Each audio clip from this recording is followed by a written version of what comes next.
Colgate was in business for 70 years before it started selling toothpaste. On this episode of Antique Bottle Stories.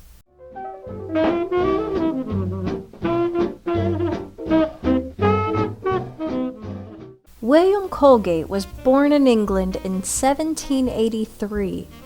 His dad, Robert Colgate, was a farmer. In March of 1798, they immigrated to the United States and started a farm in Baltimore, Maryland. His dad formed a partnership with a guy named Ralph Maher to manufacture soap and candles, and 15-year-old William helped his dad at work. But his father and Mr. Maher ended their partnership after 2 years, so then the family moved to New York. When William was 21, he became an apprentice to a soap boiler. He closely watched the methods of his employer. He noticed that there was a lot of mismanagement and things that, in his opinion, could be improved.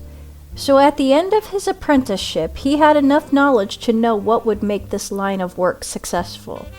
2 years later, in 1806, William established a starch, soap, and candle business in Manhattan on Dutch Street.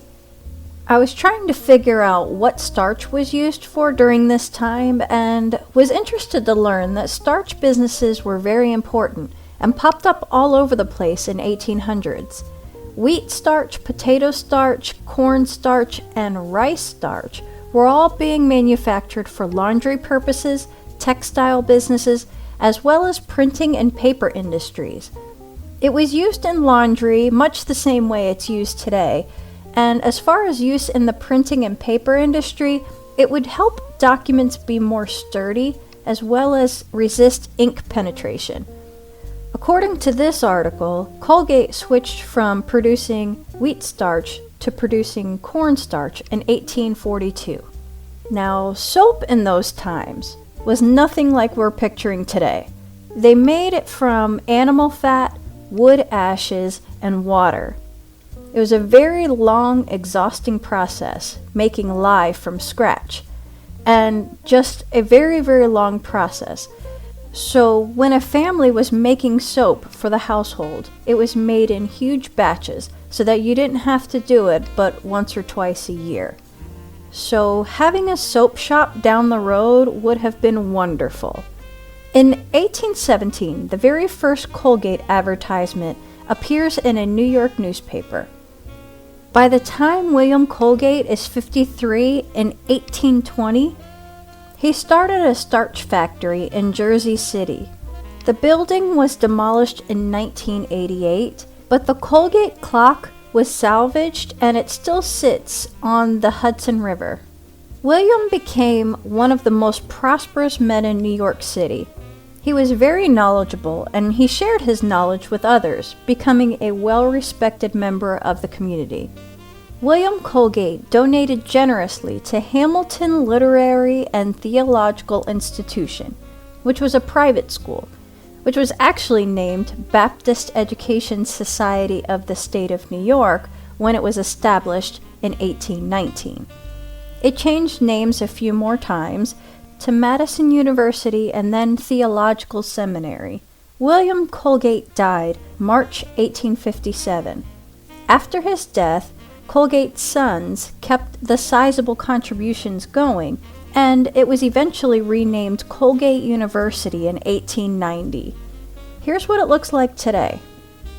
When William died, his son Samuel took over as president of the Colgate Company. He renamed it Colgate and Company. In 1866, Colgate and Company begins introducing perfumed soap, some perfumes, and lotions.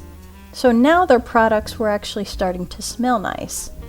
It wasn't until 1873, almost 70 years in business, that Colgate released the first commercially prepared toothpaste. Quote, toothpastes were actually dental powders sold in glass jars. They contained soap, chalk, and sometimes charcoal ground into a fine powder. You dip your toothbrush in and you brush. It didn't come in a tube until 1896. Fun fact, toothpaste actually had soap in it until 1945. Ugh. After that time, soap was replaced by other ingredients to make it into a smooth paste, such as sodium lauryl sarcosinate, which in the 50s was called Gardol. Here's a 1950s ad for a Colgate dental cream with Gardol.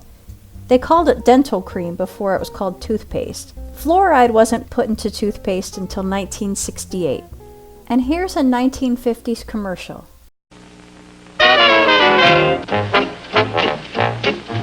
When Cutie Katie makes a scene, she wears a smile brush 3 ways clean.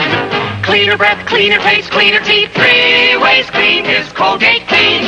When handsome Harry joins the session, he makes a real cool 3-way impression. Cleaner breath, cleaner taste, cleaner teeth, 3 ways clean is Colgate Clean. In your mouth, trouble can start with trapped food particles that attract decay bacteria, producing decay acids. Colgate with activated Gardol foams as you brush, helps foam away food, decay bacteria, and decay acids. Regular Colgate brushing for most people instantly helps stop bad breath that starts in the mouth. I had the Colgate girl and boy. Brush 3 ways clean to both enjoy. Cleaner breath, cleaner taste, cleaner teeth, 3 ways clean is Colgate Clean. Help fight decay with Colgate. 3 ways clean is Colgate Clean. Off topic just a sec. When were toothbrushes invented?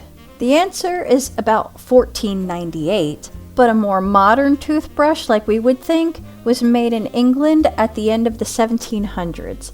The handle was carved from cattle bone, and the brush portion was made from coarse boar bristles. Boar bristles were pretty much the only choice for bristles until DuPont invented nylon in the 1930s. And the first toothbrushes made with nylon happened in 1938. And by the 1950s, they started making the nylon bristles in softer varieties. Okay, back on topic. Samuel Colgate, William's son, who had taken over the Colgate business after his dad died, well, he died in 1897 at age 75. He had 5 sons, who apparently were all involved in the business, because all 5 incorporated the Colgate Company in 1908. In 1911, the company began a project distributing 2 million tubes of toothpaste and toothbrushes to schools and providing hygienists to demonstrate toothbrushing. On their website today, they still send out toothpaste and toothbrush samples to teachers of kindergartners and first graders upon request. They call it Bright Smiles, Bright Futures. By 1920, Colgate had operations around the world. In 1928, Colgate merged with Palmolive Peet Company, and by 1939, the merged companies were worth over $100 million. In 1967, sales passed the 1 billion mark. From 1950 to 1955, there was a TV show called Colgate Comedy Hour. It seemed like most of them starred Dean Martin and Jerry Lewis. I really enjoyed watching some of these, and they include the original commercials, which is really cool. I'll link the channel in the description. In 1906, Colgate & Company celebrated its 100th anniversary with over 800 different products. In 2006, it celebrated its 200th anniversary, along with recognition as one of the highest-selling brands in the world. There were some funny advertisements over the years regarding bad breath. Here's a grandma telling her granddaughter that she'll get a man if she did something about her breath.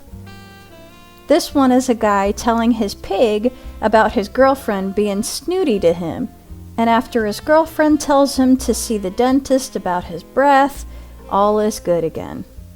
I have 2 bottles labeled Colgate & Company.